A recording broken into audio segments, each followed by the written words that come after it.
Bonjour à tous. Aujourd'hui, je vais vous présenter ma stratégie personnelle pour maximiser mes gains dans les crypto-monnaies et faire vraiment des gains qui ont un impact. Avant toute chose, si t'es pas abonné à ma chaîne, je t'invite à le faire dès maintenant et pourquoi pas lâcher un like si t'aimes cette vidéo et c'est parti. Alors premièrement, on va quand même regarder la charte du Bitcoin. Bitcoin en ce moment, je trouve ça assez satisfaisant ce qu'il fait, c'est-à-dire qu'on dirait qu'il est en train de se stabiliser. Après là, il est en train de former une sorte de pattern qui pourrait être, s'il break vers le haut, bah, potentiellement l'emmener vers un point, peut-être retenter son all-time high autour des 19 700 dollars et sûrement se faire rejeter une nouvelle fois. Je pense pas qu'on soit encore prêt à casser notre all-time high. S'il break vers le bas, bah, peut-être redescendre autour des 17 100 et quelques dollars. En tout cas, s'il reste dans cette range autour des 17 000, 19 500 dollars, ce serait cool pour nous parce que ça pourrait faire consolider le Bitcoin et puis faire en sorte d'accumuler et attendre son prochain break vers le haut. Et en plus, ça pourrait permettre de maximiser la stratégie que moi je mets en place, c'est-à-dire miser sur des plus petits coins pour ensuite surperformer les pourcentages gains du Bitcoin par rapport au Bitcoin et convertir ensuite ces crypto-monnaies ces crypto-monnaies qu'on avait accumulées et dont on a pris nos profits en Bitcoin. Alors, du coup, voilà, je viens d'expliquer cette stratégie. Cette stratégie, ça va être de trouver des crypto-monnaies mid-cap ou low-cap sous-évaluées, dont on pense qu'il peut y avoir un gros pump prochainement, donc les acheter à un point suffisamment bas pour pouvoir les revendre plus haut et ensuite convertir ces gains en Bitcoin. Alors, en Bitcoin ou en Ether, moi personnellement, je préfère l'Ether, donc j'ai un peu plus d'Ether que j'ai de Bitcoin.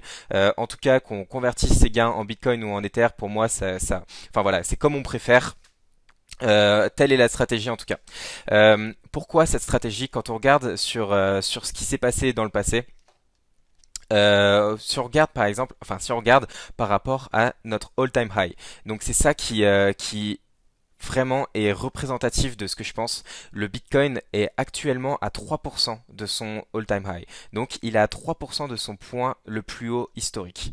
Quand le Bitcoin est à 3%, on voit que l'Ether est encore à 59% de son point le plus haut. On voit que l'XRP est encore à 82% de son point le plus haut. Etc. Par exemple, également, le Cardano qui a cru énormément dernièrement, il a pris genre 100% dernièrement, ou peut-être je sais plus exactement combien, on voit qu'il est encore à 86% de son point le plus haut. Du coup, ces monnaies-là, quand le Bitcoin surperforme le marché, le Bitcoin, enfin tous les yeux sont rivés sur le Bitcoin. C'est ensuite, une fois que le Bitcoin se stabilise, qu'on voit les autres crypto-monnaies pumper énormément. On voit tous les yeux se river sur des monnaies un peu low cap, etc. Et que là, on voit des gros gains potentiels sur ces monnaies. Et je pense que quand on regarde, par exemple, pour illustrer ce que je veux dire, quand on regarde la chart du Bitcoin à l'époque, donc fin 2017, dans le dernier bull run, on voit que, alors depuis début novembre, donc autour d'ici, si on prend, hop, on avait un plus 160% de début novembre à fin décembre. Quand on regarde par exemple l'Ether, on était sur un plus 364% de début novembre jusqu'à fin décembre. Quand on regarde encore plus marquant sur le XRP, hop, sur le XRP, alors là c'est vraiment juste depuis début décembre, mince, depuis début décembre jusqu'à son point le plus haut, on était sur un plus de 1000%. Je suis même pas descendu depuis tout en bas. On était sur environ un 1000 quelques pourcents. Ce qui est quand même, ce qui est énorme. Donc on avait largement overperformé le Bitcoin. Et ça, du coup, ce sont quand même en plus des monnaies du top 10, le XRP et l'Ethereum. Du coup, on est quand même sur des monnaies. Je parle même pas des gains potentiels qui peuvent être faits sur des low cap.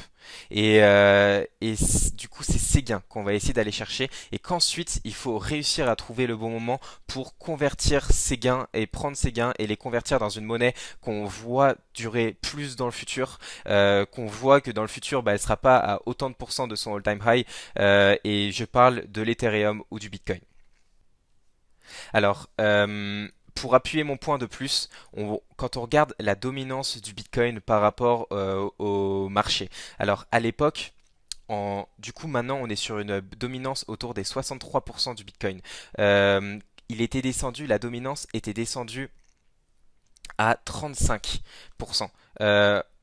Donc la dominance était descendue à 35%. Elle avait baissé de quasiment 100% en l'espace de très peu de temps. Et si on pouvait voir la même chose, rien que le Bitcoin descendre autour des 50% de dominance, ça pourrait laisser un potentiel gain énorme pour les mid-cap et les low-cap des crypto-monnaies. Du coup, maintenant, je vais vous donner quelques crypto-monnaies que personnellement j'ai investi dans les 2 à 3 dernières semaines. Donc certaines, j'en ai acheté avant-hier, d'autres c'était il y a un peu plus de temps. En tout cas, je vais vous montrer quelques pistes de crypto-monnaies à aller chercher potentiellement. Euh, Également, si vous voulez potentiellement essayer de maximiser vos gains, après je ne recommande pas ça à n'importe quel investisseur, mais si vous voulez potentiellement maximiser vos gains, moi j'utilise Bybit et Fimex comme plateforme de trading avec des leverage. Donc Bybit principalement, mais Bybit il y a moins de trades possibles.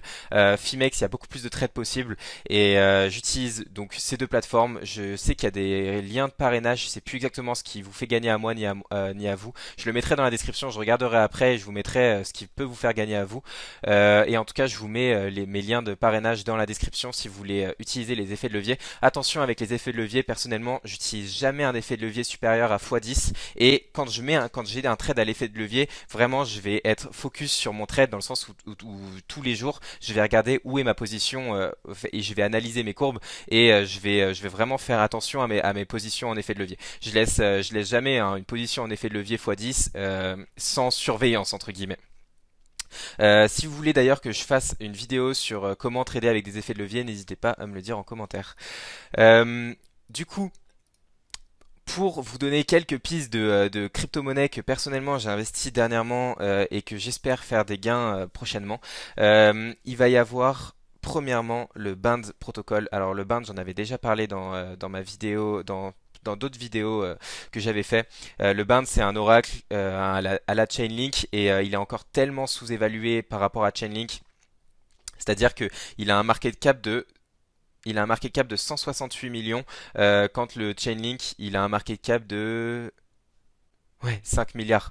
Il a un market cap de 5 milliards. Du coup, ça a vraiment rien à voir entre les deux. Et enfin, l'oracle Band peut être utilisé par exemple pour confirmer des prix, pour être sûr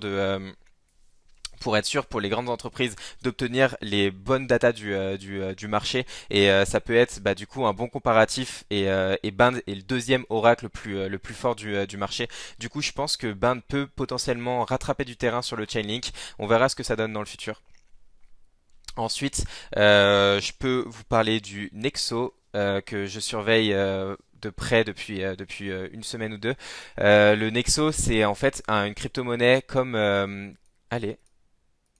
Le Nexo, c'est une crypto-monnaie comme le Celsius. C'est-à-dire que, en fait, il a le même tokenomics que le Celsius. Ça va être une plateforme qui va vous permettre d'obtenir des gains plus élevés sur le staking de vos crypto-monnaies quand vous allez détenir du Nexo. Et bon, les gains sont déjà, le Nexo a déjà beaucoup cru dernièrement. Sauf que quand on regarde, donc là, c'est un plus 385% cette année. Mais quand on regarde le Celsius token, ce qu'il a pris en gain cette année, c'est un plus 3000%. Donc le Nexo qui a qui est vraiment totalement similaire au Celsius en fait, potentiellement a encore un peu de marge et peut peut-être encore performer prochainement. En tout cas, moi personnellement qui possède quand même pas mal de Celsius, ça fait un concurrent en plus dans ma balance et ça me permet de hedger un peu ma position sur Celsius. Et le Nexo, du coup, c'est un token que je suis particulièrement. Ensuite, je vais vous parler du XIO. Le XIO, alors quand j'ai commencé à me dire que j'allais faire cette vidéo hier, aujourd'hui il a pris 24%. J'aurais bien aimé qu'il prenne ses 24% demain. Le XIO, c'est en fait une plateforme qui va lancer des projets crypto-monnaie DeFi et ils vont lancer prochainement le Flash Token et ce Flash Token, il va y avoir un airdrop qui va être fait fin d'année. Donc en fait, ce airdrop, il va être sur base pour un XIO détenu, vous allez recevoir un flash token et ce flash est sur base de sur une moyenne de XIO détenus entre le 11 décembre et le 31 décembre, si je ne me trompe pas. Euh, et quand on voit comment la perspective d'un airdrop a fait croître par exemple le XRP avec sa perspective de Spark token, bah on se dit que le XIO il peut encore largement croître et je pense que ça va être le cas. Ensuite, il y a le Orion Protocol. Alors ça, j'en avais déjà parlé dans une précédente vidéo et il a déjà bien performé dernièrement. Donc sur 2 semaines, il a pris 127%. Bah, j'en avais parlé il y a à peu près 2 semaines et demie. Euh, du coup, bah, peut-être que certains d'entre vous en ont chopé, ce serait tant mieux pour vous. En tout cas, le Orion Protocol, c'est une plateforme de trading qui va se lancer le 12 décembre. Si je me trompe pas, c'est le 12 décembre, c'est peut-être le 11 décembre, il faudrait vérifier. En tout cas, c'est autour de c'est autour de ces 3 jours-là. Ok, après vérification, c'est le 15 décembre que le Orion Protocol va se lancer. Et du coup, enfin, je pense que ça va sûrement faire parler du token. Après, comme je vous ai dit, à un moment, faut prendre ses gains. Personnellement, je sais pas encore si je vais prendre mes gains pile, par exemple, autour du 15 décembre, quand la plateforme enfin, je surveille ça, mais je pense que ça peut encore croître tant que la plateforme n'est pas encore montée. Et s'il n'y a pas de problème particulier qui surviennent d'ici là, bah, on verra ce que ça donne. En tout cas, c'est à surveiller. Ensuite, la crypto dont je voudrais vous parler, c'est le SXP. Le SXP, j'en ai déjà parlé également, et je le trouve très très sous-évalué le SXP. C'est-à-dire qu'on est sur une crypto-monnaie qui était un all-time high à plus de 4 dollars, et là on est sur un prix à 90 centimes, quelque chose comme ça, donc 91 centimes. Personnellement, je continue d'en accumuler encore. Je m'attends vraiment à une crypto-monnaie qui peut faire x2, dans le sens où c'est une plateforme avec beaucoup de potentiel. C'est une plateforme, faut se la voir un peu comme crypto.com, c'est-à-dire que vous allez pouvoir avoir des cartes de crédit, vous allez pouvoir avoir du staking sur vos cryptos, vous allez pouvoir acheter beaucoup de crypto-monnaies dessus. Voilà, donc faut vraiment la voir comme crypto.com, mais avec ses désavantages en moins. C'est-à-dire que bah, crypto.com, on a été beaucoup souvent déçus par la manipulation de leur prix, etc. Et SXP peut être une très bonne alternative et je pense qu'elle est sous-évaluée tout simplement parce qu'en fait ils n'ont pas commencé à faire de marketing. Enfin pas commencé c'est un grand mot mais ils n'ont pas encore réellement fait de marketing. J'ai vu sur Twitter par je crois c'est un de leurs CEO que ils attendent avant de lancer leur marketing, un marketing intensif, de réellement n'avoir plus aucun bug sur leur application. Et comme il disait, chaque chose en son temps, mais le marketing va arriver très prochainement et je pense que ça pourra faire pumper le prix du SXP. Après, il faut quand même rester prudent. Personnellement, enfin, ne rentrez pas exactement dans les trades dont je parle enfin, les yeux fermés.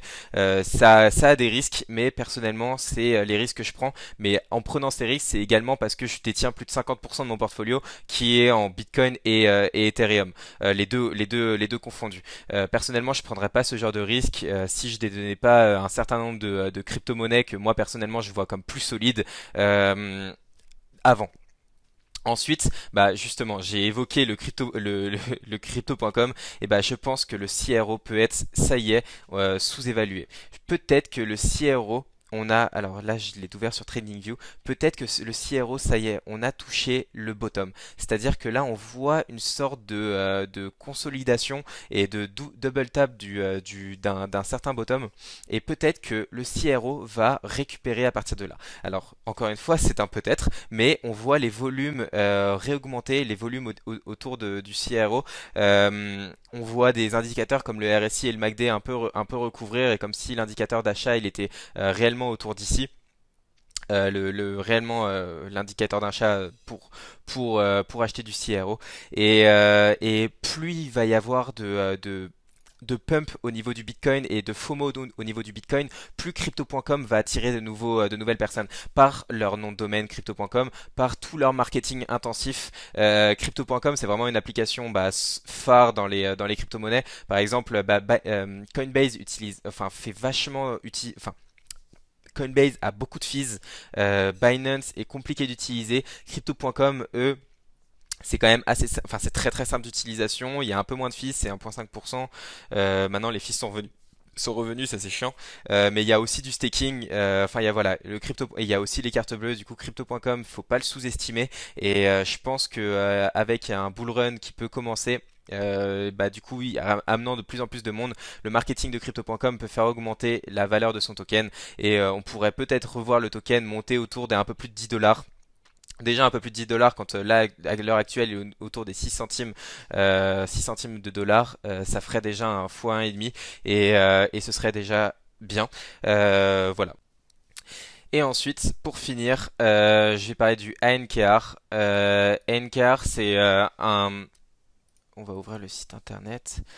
NKR, c'est une plateforme qui va pouvoir vous permettre d'obtenir les pourcentages d'intérêt sur l'Ether 2.0 comme si vous aviez participé au staking de l'Ether 2.0 qui nécessite 32 Ethers.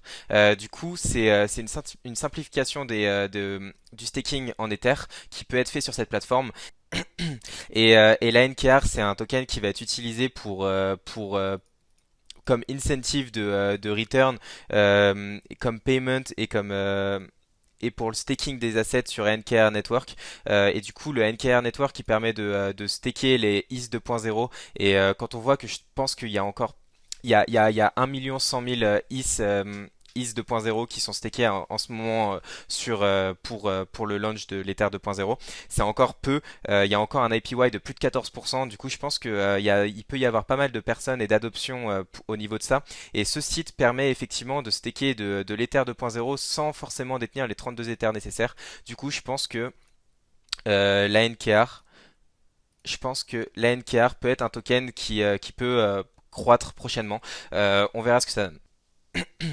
Voilà, je vous ai présenté plusieurs crypto-monnaies qui selon moi qui peuvent pumper prochainement. Attention à faire vos propres recherches, à ne pas foncer tête baissée. Je suis pas un investisseur professionnel en finance et du coup, je dois pas être la source de potentielles pertes pour d'autres personnes. Du coup, faites vos propres recherches. Si vous avez aimé cette vidéo, n'hésitez pas à me mettre un like, à vous abonner à ma chaîne. En attendant, on se dit à la prochaine. C'est ciao.